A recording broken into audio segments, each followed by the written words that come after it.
I'm Aaron from PhoneTalk.com, and it's part 2 of the Pantech Discover review. Can this $49 smartphone beat out the Galaxy S3, the Note 2, the One X Plus, the Droid DNA, and more on the nation's top carriers? We'll find out in the full review, but first, special thanks to our partners at Best Buy Mobile for giving us devices like this for use in our One Paw Bandit giveaway game. When you walk into Best Buy Mobile to get this device, you'll walk out working. They'll make sure your camera settings are good to go, your call settings are how you want them, so when you walk out the door, you can spend the weekend enjoying your device and not have to worry about setting it up at Best Buy Mobile. Let's take a look. It's part 2 of the Discover review, and it starts right now.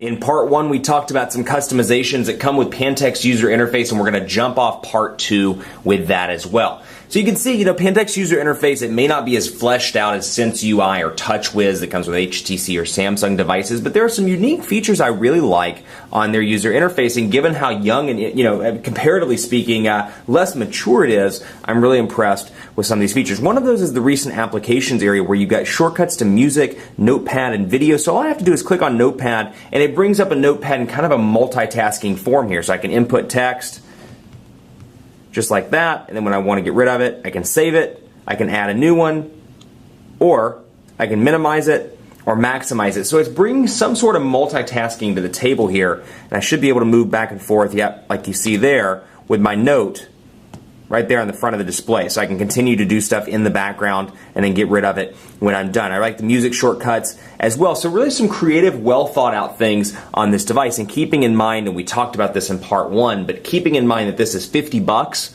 really not a bad deal all around. Continuing on in the customization, let's take a look at some of the contacts areas, and you can really see some heavy color and just overall theming here with Pantech's UI. So you can see contact stuff here. Here's my demo number for this device, and I've got stuff like, we'll go into Alexa Stevenson, for example, and take a look. President of fake company, I can scroll over and see my call log. I can see messages. I sent her a text message earlier this morning, an email, and scroll back and forth. So much like HTC, how much I praise them for their personal information management, Pantech's got this as well, and they've got it again for $49.99. So she's a favorite contact here. If I had a picture, it would show up right here, and it shows which Google account it's under, along with the phone number, the email address, which contact group it's in, and some notes about Alexa Stevenson, as well as her title and her company area up there. So you got a bunch of different things here. Go to John Rogers, for example, just to show you a different contact. You can really see, apparently he's Big Papa, the quick brown fox. And I can scroll back and forth and see some shortcuts here, and I can see when I messaged him as well. So you got the call log and messaging. Big fan of that because I love to look back and see, hey, when did I email this person? When did I call them, without having to go into the phone area and do it from there. So favorites here, Alexa Stevenson. My phone area looks like this. We'll dial 611 just to show you the overall look and feel of Pantech's user interface. You can see if a picture were there, it would show up right there. Speaker, of course, mute, and then in button, and then shortcuts to the dial pad, and to add a call if you wanted to conference somebody in.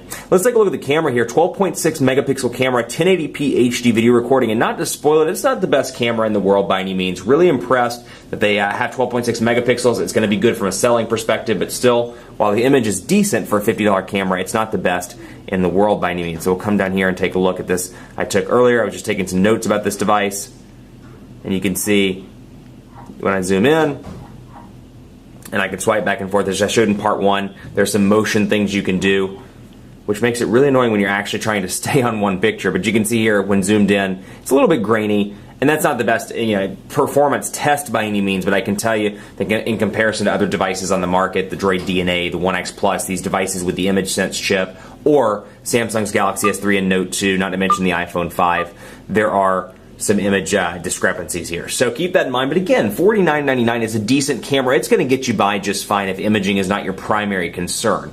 You're going to be more than happy with this device. So speaking of, let's go into camera. I'll show you kind of how it looks. You can see the options, mode, effects, settings. I can scroll down through here. I can change the resolution if I want to make those pictures larger or smaller, save some space. I've got best face as well, which is always a nice one. Change the resolution to 8 megapixels.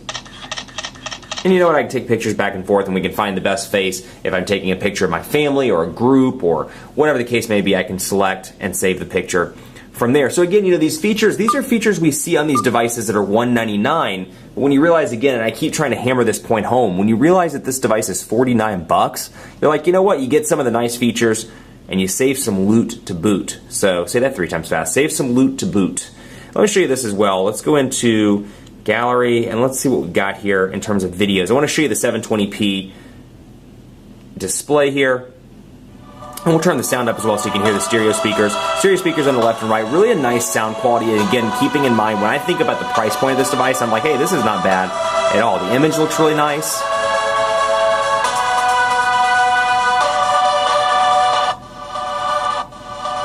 London time lapse.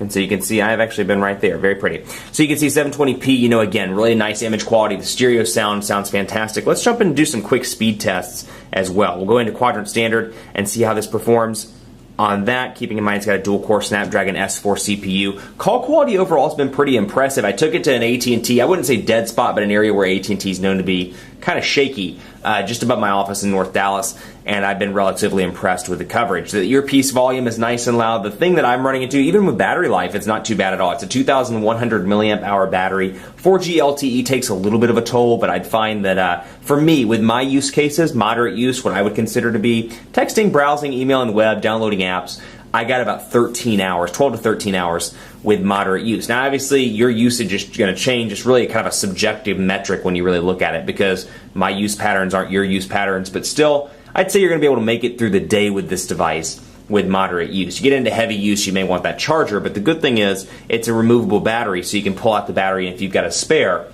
throw in a new battery that's fully charged and get right along with your workday. So that's a nice feature there. And like I said in previous unboxings and review part 1, I like the fact that it's got a physical percentage indicator up there, so I can constantly see exactly where the battery is at. 5,345 on quadrant standard, not bad at all.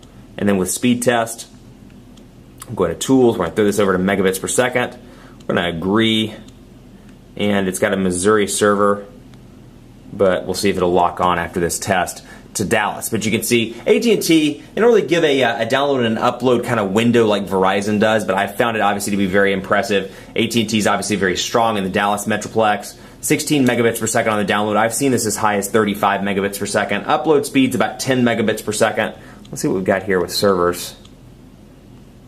And my location settings should be turned on. So Nashville, Tennessee. Anyway, you can see speed test relatively impressive across the board with download and with upload. So if you're in an LTE market, this is going to be a decent device. And you can see my little social thing just popped up, which means I've got a new notification. So 10 mentioned tweets here. I can click on those, and I showed this off in part 1. It's a Pantech application. That's really sweet. Jersey Shore rock. When I grow up, I want to be, or when I grow, I want to be like Phone Dog Aaron. Really a humbling thing for some to see that on my display. Anyway, you can see there, really an impressive application all around. So you know what, when you look at this device, if this device were $200, it'd be a different story, because you've got really established players in the market, and obviously the price points drop every now and again, so Galaxy S3 may be cheaper, the Note 2 may be cheaper. This thing is a steal for the price point. $50, really some nice specs. I love this device. This is a device I would carry on a regular basis myself. I would carry this in my pocket. I mean, the specs are nice, and yeah, you know what, the one downside is you may not get Android 4.1. Pantech was pretty open and said that this thing was going to get updated at some point. This is a new thing for Pantech. They're not used to making high-end devices, so they're not used to the demand that comes with making a high-end device and updating it to the latest version of Android, hearing those kind of user complaints, if you will. It's a new thing for them, so I hope to see this upgraded to Jelly Bean at some point. That said, if you look at their historical track record, and not to say that that's really an indicator because they've never really done a high-end device, but when you look at their historical track record, they don't really have a decent track history of updating. So you may or may not get Jelly Bean on this device. They say it's going to get it, but it may take some time. So that's the only caveat I'll give you. If you really want that latest version of Android, it may be an issue. Otherwise, this is an incredibly fast, well-built device with great specs, stereo speakers, HD display, a decent camera, a nice dual-core processor, a later version of Android, not the latest version by any means. At least it's not gingerbread. Right? Right. 4G LTE, some decent AT&T applications, and it's $49. Would I recommend it? Absolutely, I would. Keep it locked on PhoneDog.com for continuing coverage of the Pantech Discover. We got some dogfights planned next week with this device, so stay tuned for that. Hit me up on Twitter as well, PhoneDog_Aaron. Let me know what you think about this device. If you bought it, I'd love to hear from you. What do you think about the build quality, the design, the apps, the overall look and feel and use case with this device? Let me know, PhoneDog_Aaron, and on Facebook at Facebook.com/PhoneDog. Thanks for watching. Hope you have a great weekend. And as always, we'll see you next time.